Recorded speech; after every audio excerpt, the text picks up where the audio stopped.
Technology का सही तरीका। Oh no! बल्लू, बल्लू, जल्दी से जवाब दो। कहीं बल्लू इस बारिश में भीग तो नहीं गया? अरे नहीं, अब मैं एग्जाम कैसे दूंगा?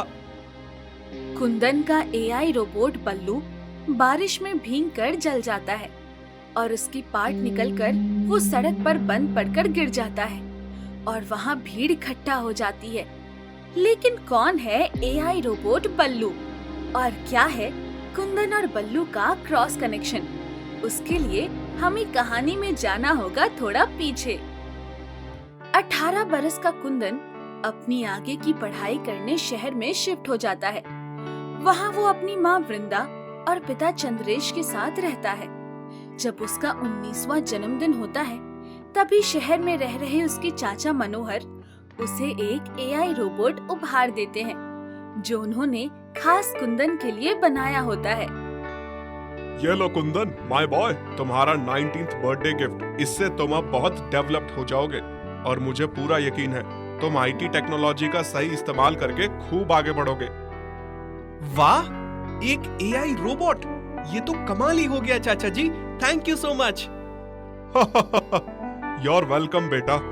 इसका सही इस्तेमाल करना और इससे पढ़ लिख कर खूब आगे जाना और हम सबका नाम रोशन करना।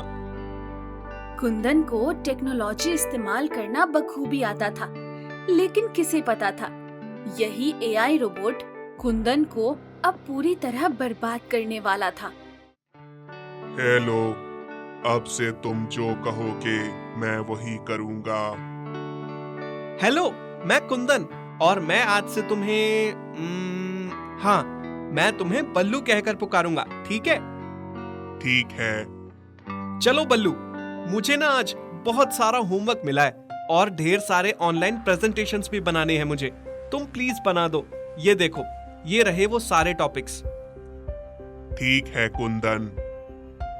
एआई रोबोट बल्लू कुंदन का सारा होमवर्क और प्रेजेंटेशन वर्क करता है और कुंदन बाहर अपने दोस्तों के साथ खेलने जाता है और उसके बाद फिल्म भी देखता है।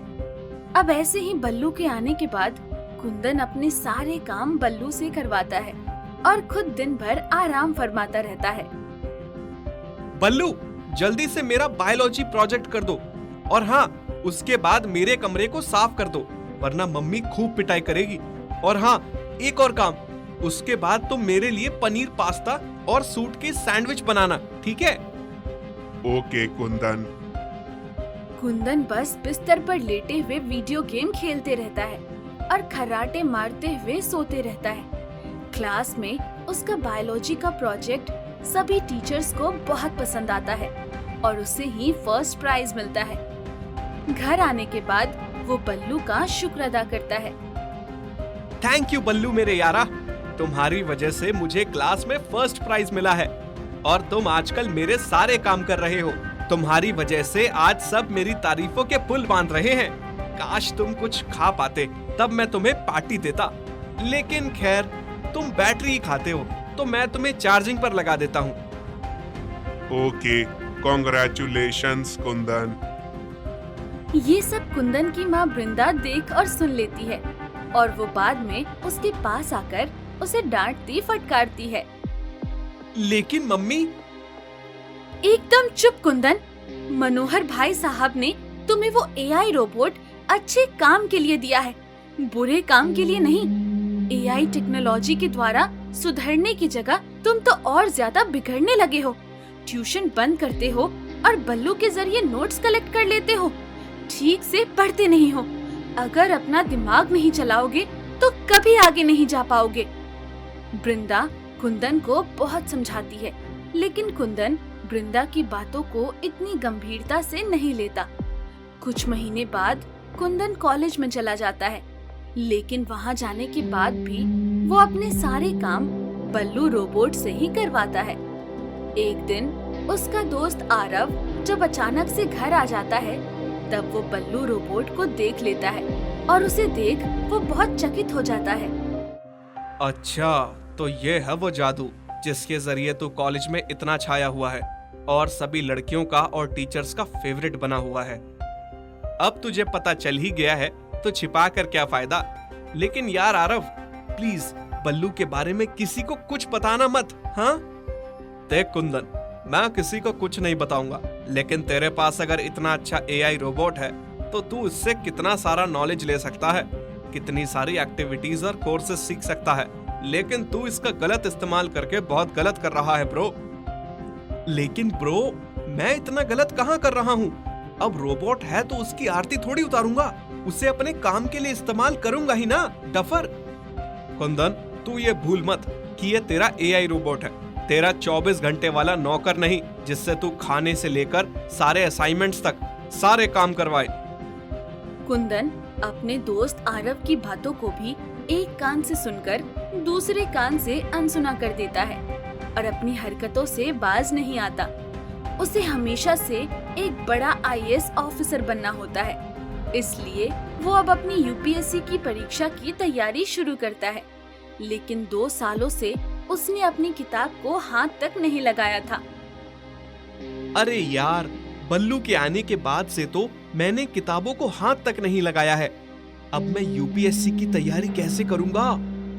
बल्लू, तुम्हें ही मेरी मदद करनी होगी। कुंदन, बताओ मुझे, मैं तुम्हारी किस तरह से मदद कर सकता हूँ? बहुत आसान है, मैं ईयरफोन्स पहनूंगा और उन्हें कैप पहनकर छुपा दूंगा। तुम कैंपस में ही रहना, 150 मीटर के अंतर में, और मैं तुम्हें सवाल पूछूंगा और फिर तुम मुझे एक के बाद एक सारे जवाब बताते जाना, ठीक है? ओके कुंदन, डन डना डन डन। यूपीएससी की परीक्षा आ जाती है और कुंदन क्लास में ईयरफोन्स पहनकर बैठा हुआ रहता है। सुपरवाइजर को उसके ईयरफोन्स दिखाई नहीं देते हैं क्योंकि उसने उन्हें कैप पहनकर छिपाया होता है। जब उसके पास परीक्षा का पेपर आता है तब वो लिखना शुरू करता है और धीरे से फुसफुसाते हुए वो बल्लू से सवाल पूछता है। बल्लू, क्वेश्चन 1 का आंसर क्या है? चाइना, जापान, मलेशिया या श्रीलंका? जल्दी बताओ, कौन सा ऑप्शन चुनूं मैं? बल्लू, जो कि कैंपस में खड़ा होता है, वो कुंदन द्वारा पूछे गए सवाल का जवाब देता है। क्वेश्चन नंबर 1 का जवाब है जापान। ओके, अब क्वेश्चन नंबर 2 का बताओ। साल 1923, 1925, 1927 या 1931? तभी अचानक से बादल गरजने लगते हैं और तेज धुआंधार बारिश आती है और कैंपस में खड़ा बल्लू रोबोट पूरी तरह भीग जाता है, जिसकी बॉडी जल जाती है और इसके सारे पार्ट्स टूटकर बिखर जाते हैं और वो कैंपस में ही गिर जाता है। कनेक्शन इश्यू है शायद। बल्लू, बल्लू, तुम कहाँ हो बल्लू? बल्लू, जल्दी जवाब बताओ। किस लड़की को ताड़ रहे हो? जल्दी जवाब बताओ। अरे नहीं, कहीं ऐसा ना हो कि बल्लू इस बारिश में भीग गया हो और डैमेज हो गया हो। नहीं, ऐसा नहीं हो सकता। अब मैं क्या करूं? मैंने तो सिर्फ एक ही क्वेश्चन का आंसर लिखा है, पूरा पेपर कैसे सॉल्व कर पाऊंगा अब मैं? कुंदन अब बुरी तरह फंस चुका था। वो पूरा पेपर नहीं सॉल्व कर पाता और निराश होकर वो एग्जाम के बाद कैंपस में आता है, जहाँ पर वो डैमेज्ड बल्लू को देखता है। अरे नहीं बल्लू, ये तुम्हें क्या हो गया? सही कह रही थी मम्मी, सही कह रहा था आरव। मैंने टेक्नोलॉजी का सही तरीके से इस्तेमाल नहीं किया। मैं हर एक काम के लिए बस बल्लू पर ही निर्भर रह गया। लेकिन मैं ये भूल गया था कि बल्लू एक इंसान नहीं, एक रोबोट मशीन है जो कभी भी किसी भी वक्त डैमेज हो सकती है। आज मेरी आंखें खुल गई हैं।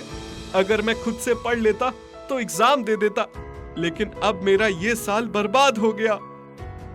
कुंदन को अपनी गलती का बहुत पछतावा होता है, लेकिन अब वक्त उसके हाथ से जा चुका था। वो इस हादसे से सबक सीखकर सुधरता है और बल्लू को फिर ठीक करके उसका सही इस्तेमाल करता है। उससे जरूरी चीजें सीखता है और खुद की मेहनत से खुद के दम पर एग्जाम क्लियर करता है और जीवन में खूब आगे जाता है।